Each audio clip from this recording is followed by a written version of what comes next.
Les doy la bienvenida a Ella Soy. Mi nombre es Ángela Gómez y como cada semana hablaremos de los derechos de las mujeres. Esta vez desde el equipo de France 24 les traemos un programa especial para analizar cómo y por qué en casi 2 años de pandemia retrocedimos cerca de 2 décadas en los derechos de las mujeres y de las niñas. La CEPAL, Comisión Económica para América Latina y el Caribe, y varias agencias de la ONU, además de organizaciones activistas, dieron cuenta de la pérdida incalculable en la lucha por la igualdad. Veamos. 18 años de retroceso. Ese es el balance de la CEPAL tras revisar cómo afectó la pandemia a la participación laboral de la mujer en América Latina y el Caribe. Por la emergencia sanitaria cambió la dinámica laboral y educativa. De la presencialidad se pasó al aprendizaje en línea, al teletrabajo y al comercio electrónico, dejando rezagadas a las personas con menos acceso a lo digital. La lista la encabezan mujeres y niñas. Así las cosas, por ejemplo, las mujeres entre 15 y 29 años tienen 3 veces más probabilidades de estar fuera del mercado laboral y de los salones de clase que los hombres de su misma edad. En el marco del Women Economic Forum 2021, la alta comisionada de la ONU para los Derechos Humanos, Michelle Bachelet, enfatizó en que la brecha digital ha estado acompañada de las tareas de cuidado, aún atribuidas a las mujeres como un destino natural y una carga que poco comparten los hombres. Además, son también las mujeres y las niñas las que han absorbido mayoritariamente las necesidades de cuidados creadas por la pandemia, sacrificando sus empleos y su educación.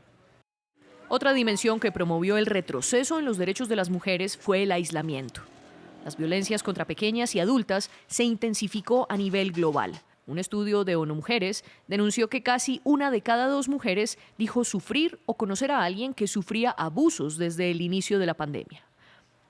La Agencia de Naciones Unidas realizó encuestas en 13 países y concluyó que cerca del 25% de las mujeres se han sentido menos seguras en el hogar y que los conflictos familiares han aumentado. 21% denunciaron maltrato físico de otros miembros de la familia. Las consecuencias del cambio climático tampoco mermaron en casi 2 años de pandemia, y siendo mujeres y niñas una población transversal a la pobreza, a la vulnerabilidad y a la discriminación, padecieron desproporcionadamente los efectos de las emergencias por fenómenos naturales. Como lo denuncian constantemente las organizaciones de lucha por los derechos, el COVID-19 empeoró las desigualdades de género y mostró una vez más que la crisis tiene rostro de mujer.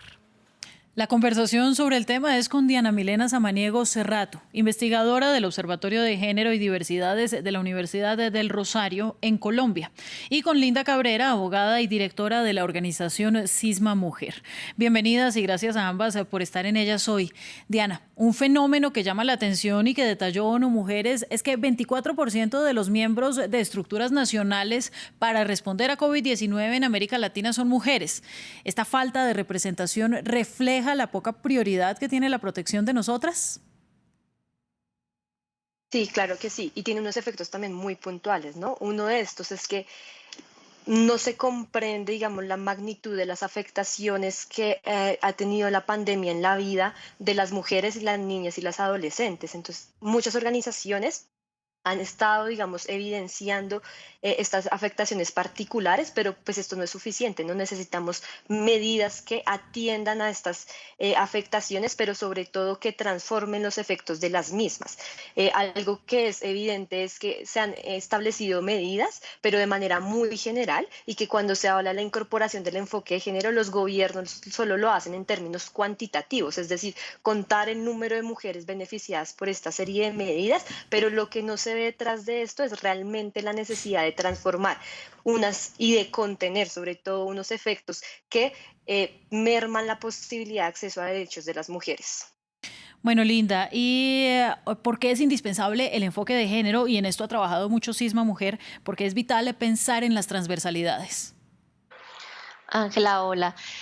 Claro que sí, nosotras hemos venido produciendo una serie de boletines en que hemos identificado estos efectos desproporcionados de los que ustedes hablan sobre las mujeres y las niñas en la época de COVID.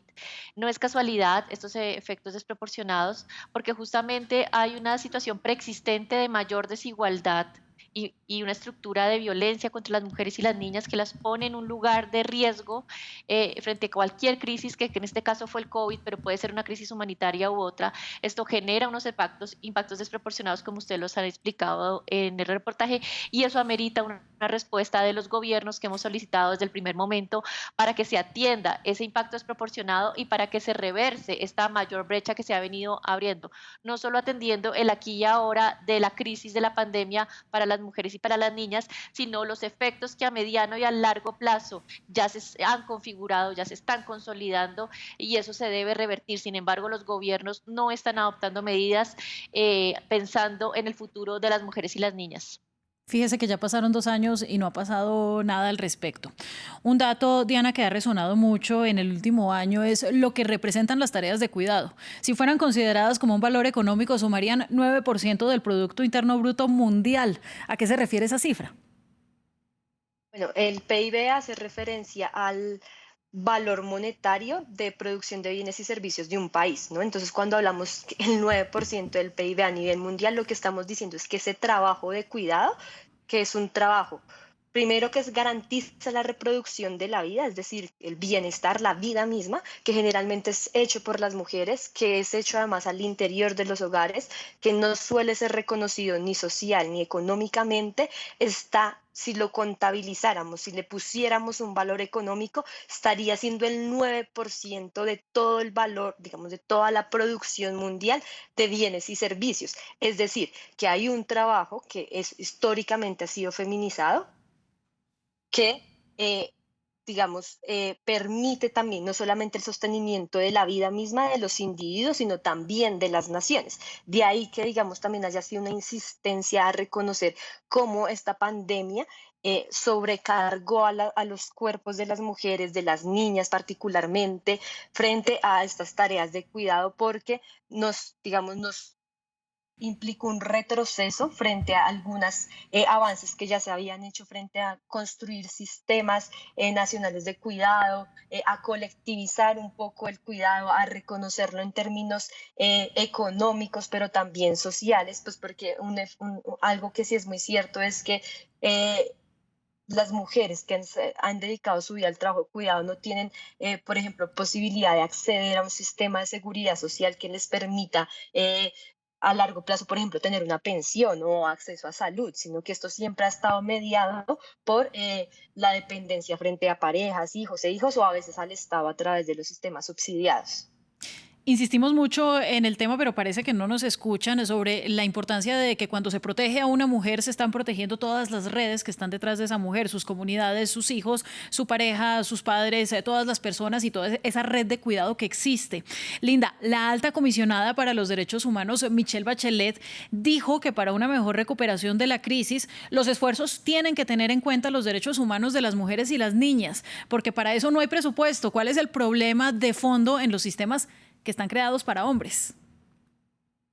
Claro, Ángela, lo que pasa es que en las respuestas que se están dando al gobierno es una respuesta en efecto masculinizada, por ejemplo, en el tema de la economía, cuando hemos tenido en países como Colombia, por ejemplo, 10 puntos de diferencia en el desempleo que afecta mayoritariamente a las mujeres.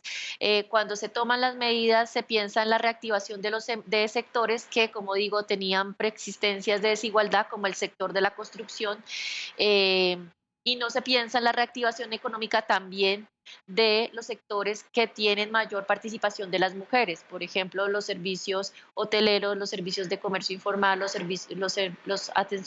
digamos, mecanismos en los que está más incursa la mujer y que se pueda con eso facilitar, pero la priorización económica, por ejemplo, se está haciendo en los sectores masculinos y eso afecta, obviamente, el enfatizar las brechas de desigualdad de las que vinimos hablando. Muy bien, y ahora, Diana, le quiero preguntar, en su opinión, ¿cuántas millas se perdieron en derechos sexuales y reproductivos ya en lo que vamos de esta pandemia?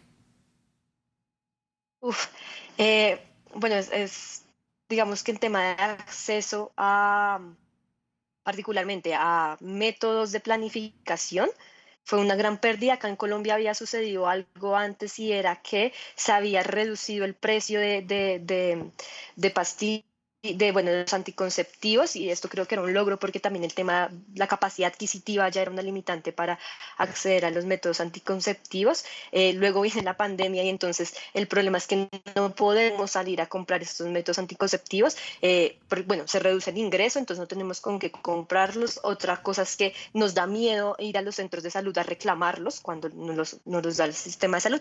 Otra cosa que sucede también es que las mujeres seguimos planificando a escondidas de nuestros familiares, entonces convivir permanentemente con ellos pues impedía muchas veces acceder a estos métodos de planificación.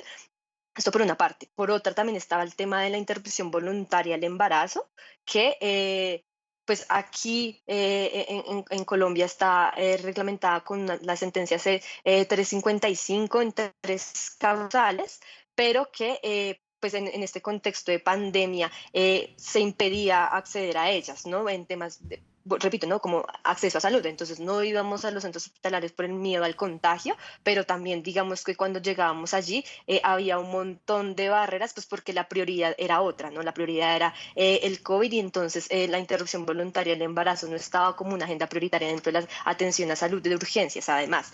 Pero digamos también todo el movimiento y la marea verde que se dio en Latinoamérica también tuvo unos efectos justo en este contexto de pandemia, y era, bueno, la proliferación un poco de colectivas, de organizaciones acompañando digamos, los abortos en casa, que era una urgencia, pero también vimos lo que sucedió en Argentina, luego también en México, también en algunos estados, sobre la regulación de la interrupción voluntaria al embarazo.